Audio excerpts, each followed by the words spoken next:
We're here today to witness the miraculous birth of a marriage. Now, marriage ceremonies are happening all over the world right now, but both you and I know that this one is special. This one stands head and shoulders above the rest. Oh. Hi. Hi. Oh my goodness. Early on in high school, I began to hear murmurings of this mythical creature named Caleb. When I heard about him, he sounded otherworldly. Like, is any high school guy that boldly and loudly in love with Jesus? And when I finally got to meet him, I learned that the myth was real. And I'm not sure I've ever known anyone quite like Caleb Becker. Braeley, all I wanted to do each and every day that I saw you was to make you smile and to make you laugh. That way you might slow down long enough just for me to get to know you a little bit more. And honestly, I can say that after 5 years, that goal has never changed either. I love making you laugh uncontrollably, forcing you to show off your dimples even more. I love the personality that God has gifted you with, even though it's wildly opposite than mine, especially since it's wildly opposite from mine. It is so indescribably irresistible to me. Caleb, if you had told me that we were going to get married back when we were in middle school, I probably would have told you that you were crazy. However, I remember the day that we stood in your parents' driveway and you told me that you were going to marry me only 2 months after we started dating.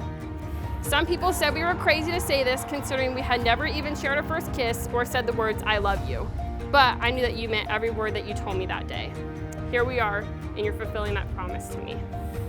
Caleb, you are everything I ever dreamed of in a husband, and so much more. I pledge to honor you, love you, and cherish you as my husband from this day and for the rest of the days of my life. I am so blessed that God gave me the honor of getting to go out into the world with you and glorify Him together. I love you, Caleb Andrew, and I'm so excited to start this new chapter of life as your wife.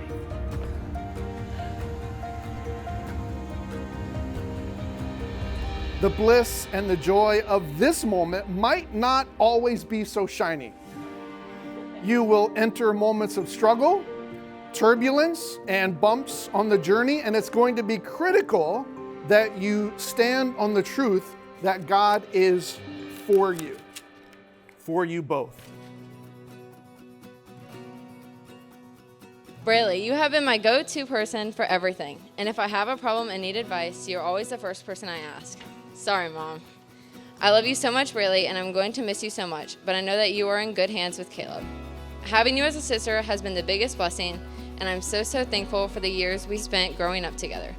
Congratulations to the both of you, and I love y'all. You have made a covenant before God that you shall not break. I hope that you use it as a time to share the gospel, and that your marriage would emanate that to people, to look at this couple and say, wow, Caleb, he loves her so well, even when she's not super nice to him. And wow, Braeley really loves Caleb, even though he gets mad about stupid stuff all the time. That's something that I pray for your marriage, that would be the first thing that you seek. Not the material, not the gifts that people give you, even the words that they say to you, but how God defines your marriage.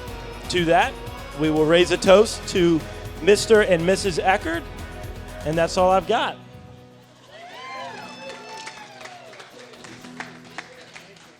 What God has joined together, let no man separate. Caleb, you may kiss your bride.